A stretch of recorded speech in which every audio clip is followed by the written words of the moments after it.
Stop. Thank you, partners. All right. So, if you just understand what makes people rich are assets, what makes people poor, liabilities. Really that simple. So,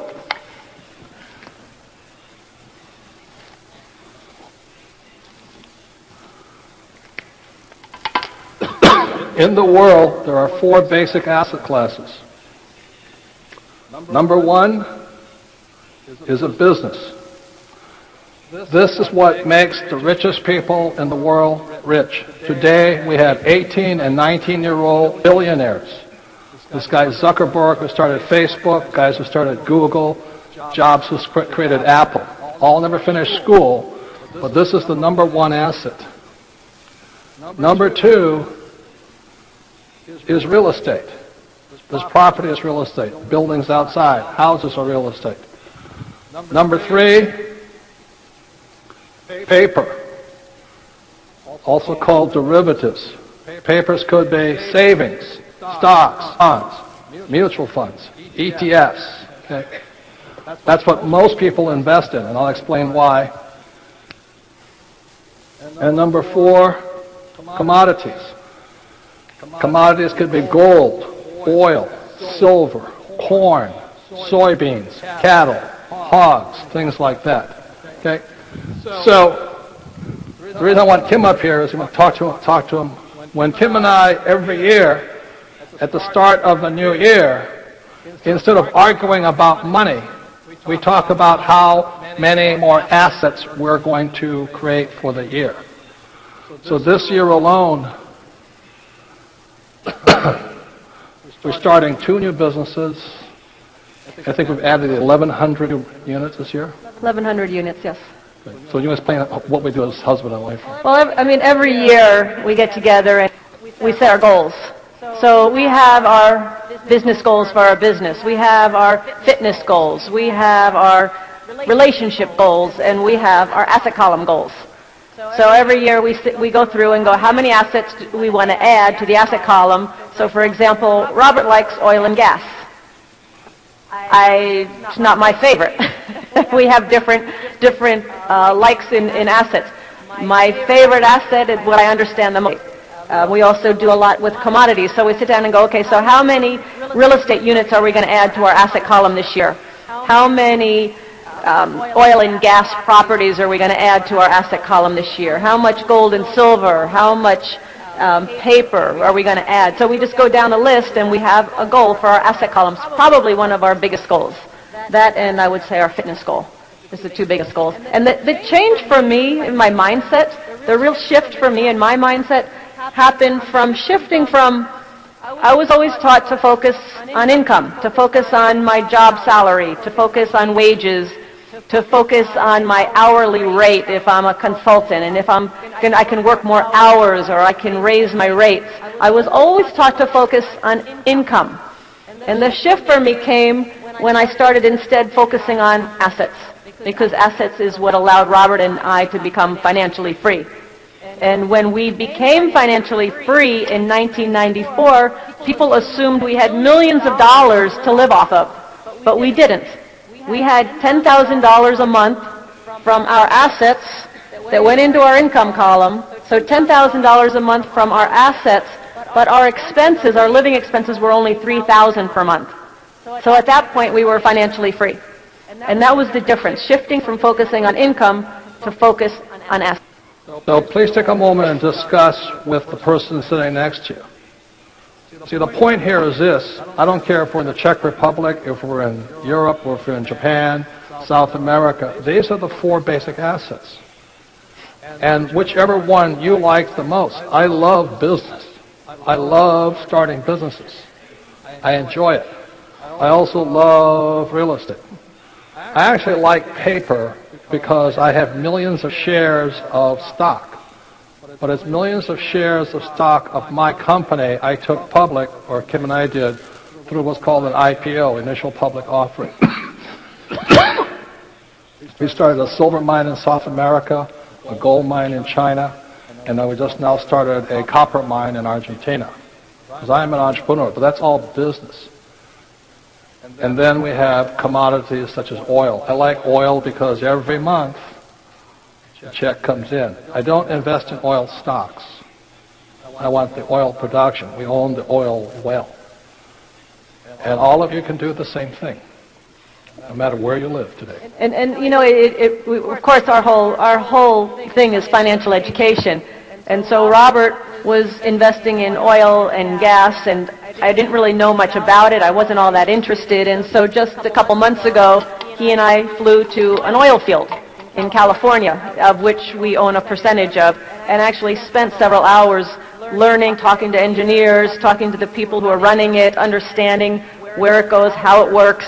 And actually now I've become a lot more interested because I increased my education about oil and gas. But until that time I had very little interest, and of course when we put some money into it, I get real interested. So the education never ends. I started in oil in 1966. So I've been in oil for much of my life. That's why I enjoy it. But the point here is this: I would say this is the hardest. Yeah. To be an entrepreneur, to have more than 500 employees, this is the hardest. This is the next hardest. It takes the next intelligence because it's about debt. You have to learn to handle debt.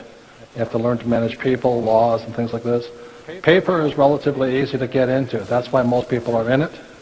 And commodity is a little tougher. So this, I would say, is the easiest to get into. But this is the smartest one. So you have, thank Mr. Poliak for being here today, of ZFP, because his company teaches people to be entrepreneurs, to be business owners. It's a different mindset. So the point here is this: you can do anything you like. But the question is, which are you most interested in? I am most interested in this. Okay. Second this, third this, fourth this. But we have all four. Some people have zero. That's what makes them poor. So even if you have nothing, as Kim says, when I met her, I was at zero. We were at zero. But every year, right after Christmas, we sit down and we talk like husband and wife. And we don't talk about how much money she spent on Christmas cards or gifts. We talk about what assets we're going to add.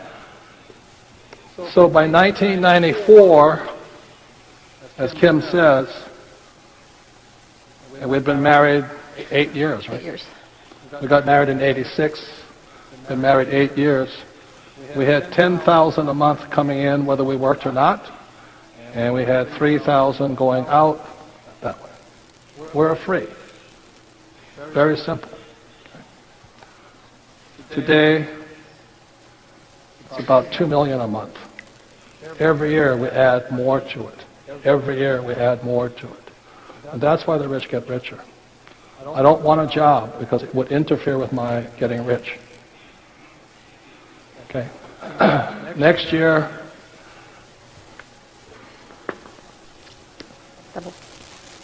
goal is $4 million a month. A lot of people don't make $1 million a year. To make $4 million a month is a lot of money. But you can do it if you work at it slowly but surely, slowly but surely. As your intelligence grows, your returns increase. That's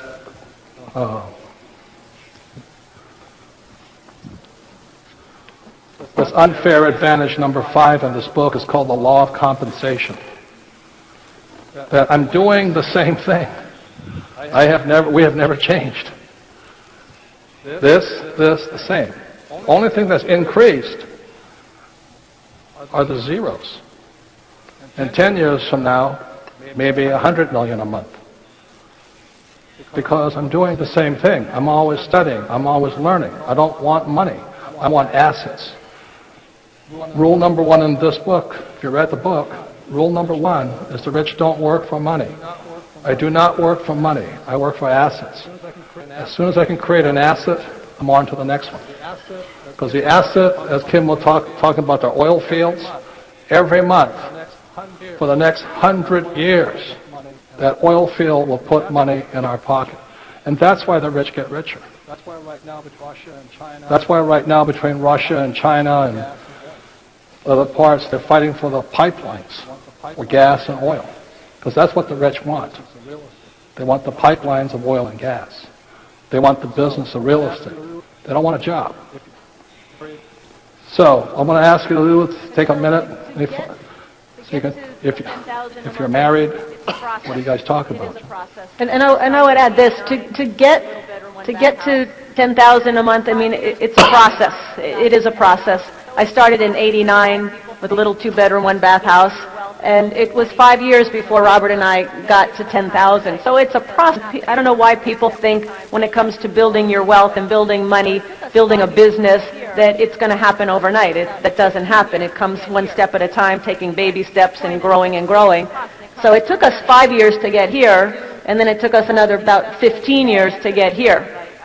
But my point is that it's a process, and it comes from learning, because I couldn't do a lot of the investments we do today. I couldn't do that when I didn't know anything. So I just started very small with very small money, very small projects, and just built from there. But it was a process. It takes time.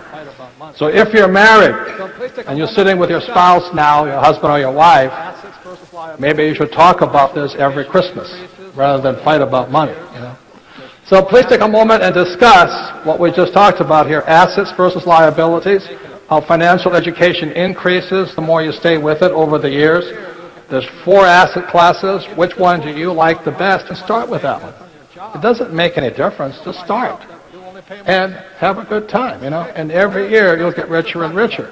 But if you just focus on how much money you make from your job, you'll find out that you'll only pay more tax. Okay, so 1 minute, discuss what we just talked about. Ready, go.